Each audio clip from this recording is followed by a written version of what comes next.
It's a hadith that's narrated by Abu Ayyub al-Ansari. May Allah be pleased with him. He says that a man came to the Prophet ﷺ and he said to the Prophet, peace be upon him, to give him advice.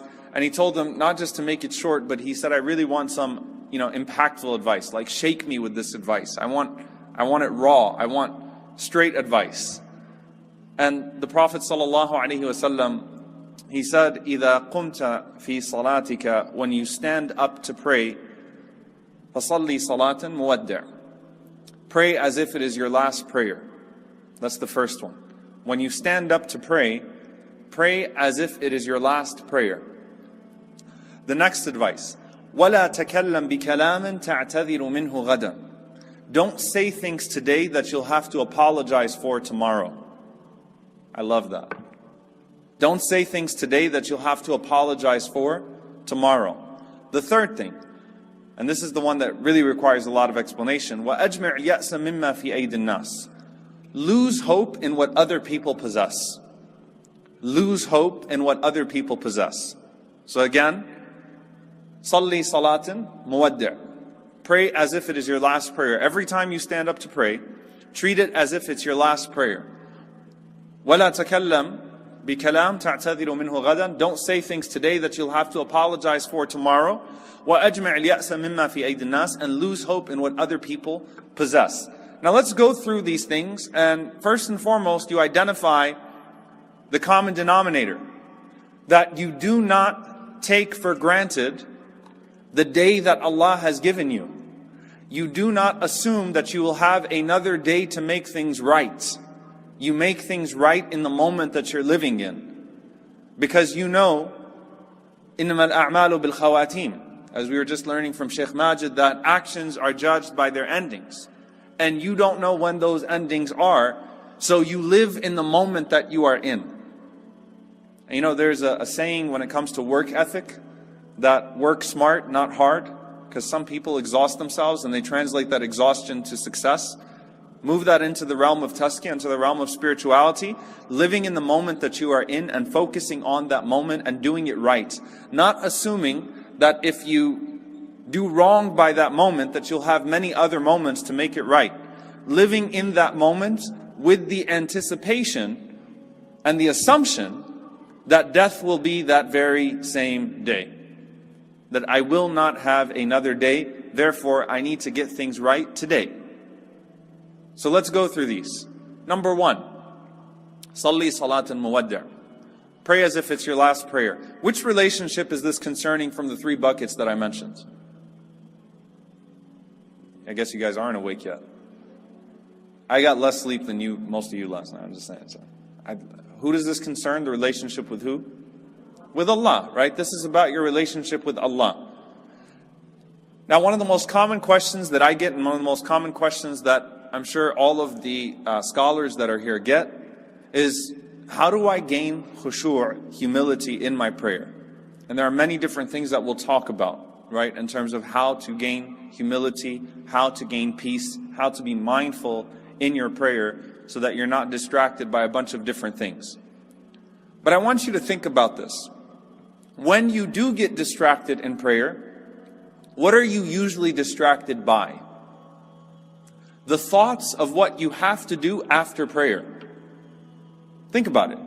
Most of the time, when you go in salah, the reason why you're rushing or the reason why you're distracted is because you're already thinking about the things that you have to do after prayer. So you're thinking beyond the prayer and therefore not enjoying the prayer that you're in. So you rush it. You're making these plans. You forget which rak'ah you're on all the time. You get lost in your surahs because you're not really there. You're going through the motions, but your mind is engaged in another activity, and the activity that your mind is engaged in is usually the worldly activity that will follow that prayer.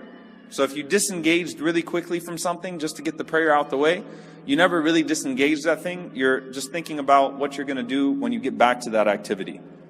So your prayer is an interruption in your day, as opposed to being an essential element of your day and the most important part of your day, because it concerns the most important relationship of your life, and it is the most important thing that you will be asked about on the Day of Judgment. But you are treating it like an interruption of your day. And usually, you're not thinking about your food. You're not thinking about, unless you haven't eaten and you're thinking about the lunch that comes after Salah. You're thinking about what's next in the day. You're making your plans. If you got a phone call coming up, what am I going to say when I talk to this person? If you got a meeting, how am I going to prepare for that meeting? If you got some work to do, how am I going to get that work done? Your mind is thinking ahead of it. And the Prophet ﷺ gives you a very simple advice, and it's very efficient. Don't think beyond the prayer. Catch yourself, stop yourself, and remind yourself, hey, this could be the last time that I get to stand before Allah in this life, and then meet Him, standing before Him in the hereafter, asked about how I used to stand before Him in this life. This is my last job interview with Allah, effectively. This is the last time that I'm going to have the opportunity to pray. The last time that I'm going to have the opportunity to get this right. And if it's the last time, and it's the first thing I get asked about in the akhirah, the hereafter, then I really, really need to focus and make this right. So mindfulness starts with recognizing what usually takes you away from mindfulness. Saying, you know what? Stop here. Salli salatan muwaddi'. Pray as if it's your last prayer. Focus. There is no asr if I'm in dhuhr. There is no maghrib if I'm in asr. And so on and so forth. I cannot guarantee that I'll live to see the next time to say Allahu Akbar and to get into that prayer. So let me treat this prayer right and not think ahead of it. And by doing so, I'm also prioritizing the relationship with Allah over the relationship with everybody and everything else. Start with that. That's your relationship with Allah. The second advice, وَلَا تَكَلَّمْ بِكَلَامٍ تَعْتَذِرُ مِنْهُ غَدًا. Don't say something today that you'll have to apologize for tomorrow. That life advice would save marriages. It would save friendships. It would save so much. Because when you are in the midst of an argument, you try to say the most hurtful thing that you can in the moment because you're focused on winning the argument with the assumption that there will be a moment of reconciliation. So let me get my hardest punch in now. Let me say the most hurtful and damaging thing now. Let me get it all out now, because that way, while we're at it, while we're in the midst of this brawl, I'm going to take the heaviest punches that I can. I'm in a slugfest. Later on, I'll come back and I'll fix it all. Assuming that there will be a later on. One of the most hurtful things that, subhanAllah, I've seen this many times, and it's a sad thing, that I've seen people who died right after an argument, and the family member that they had that argument with, they never forgave themselves because they let that person die in that state. It happens. Someone gets in a fight, slams the door, leaves the house, gets in a car accident. Someone gets in a fight, slams the door, leaves the house, that person has a heart attack or a stroke suddenly. The last phone call is tense. And you're like, forget about it, I'll deal with this tomorrow. Don't say things today that you'll have to apologize for tomorrow. Ask yourself in the midst of that conversation, would I be comfortable with this being the final conversation with that person? You know that thing of never go to bed angry? It's real. Because what does Allah say about our night times? That Allah takes our souls and then decides whether or not to restore them in the morning. What that means is that the default is that you are dead at night, not that you're alive. See, our default and our thinking is that I'm going to wake up in the morning. The default is Bismika Allahumma amutu wa ahya. In your name, O Allah, I die and I am brought back to life. We go to sleep with the assumption that Allah will not send back our souls to our bodies. And there are people that simply, without cause, just don't wake up in the morning.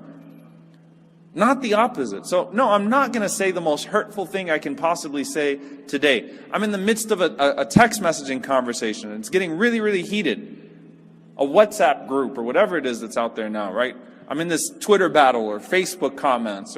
It's just ridiculous. Let me go ahead and get it all out now. And then I'll fix it later. Not recognizing that there might not be a chance to fix it.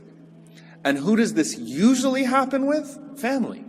It happens with the people closest to you, because the people that you don't interact with much, you're likely to be able to maintain some sort of decorum in a particular environment, some sort of, civility. But when it's someone that you're close to and that you see on a regular basis, you're more likely to get in those heated arguments, and that's usually going to be your family. Your spouse, your children, your parents, your siblings, your closest friends. So وَلَا تَكَلَّمْ بِكَلَامٍ تَعْتَذِرُ مِنْهُ غَدًا. Don't say things today that you'll have to apologize for tomorrow. Catch yourself and think it through. And ask yourself, would I be willing to sleep with this? Would I be willing for this to be the last conversation? The last one is the one that a lot of people have a hard time understanding. وَأَجْمِعِ الْيَأْسَ مِمَّا فِي أَيْدِ النَّاسِ. Lose hope in what other people possess. Despair in what other people possess. Now, yes is actually usually with a negative connotation. Despair is a bad thing, right? Despair, when you talk about despairing in the mercy of Allah subhanahu wa ta'ala, it's a bad thing. It's not healthy. It's debilitating. Despair is bad when you talk about your own potential of growth, which is another form of despair that's related to despair in the mercy of Allah, but it's slightly different in the science of tazkiyah. That it's not that I don't think Allah is merciful enough to forgive me. It's that I don't think that I'll ever really be able to overcome this sin, that I'll really ever be able to grow beyond this temporary state that I'm in right now. But despair in what other people possess is actually very powerful. That doesn't mean that you approach dunya, you approach this world with mediocrity. No, ihsan is a quality, excellence is a quality that the Prophet ﷺ said Allah has prescribed for all things. But I want you to think about how much of your stress, how many of your thoughts at night have been occupied by you feeling insufficient in this dunya because you don't have something that someone else has, and that's not always something that's material. And because of that, you're sad, you're lonely, you're stressed out, and you're not able to focus on building what's really important. Because you're too busy stressing over what someone else has. And by the way, that is not something that merely holds you back when you're a teenager, when you're in school.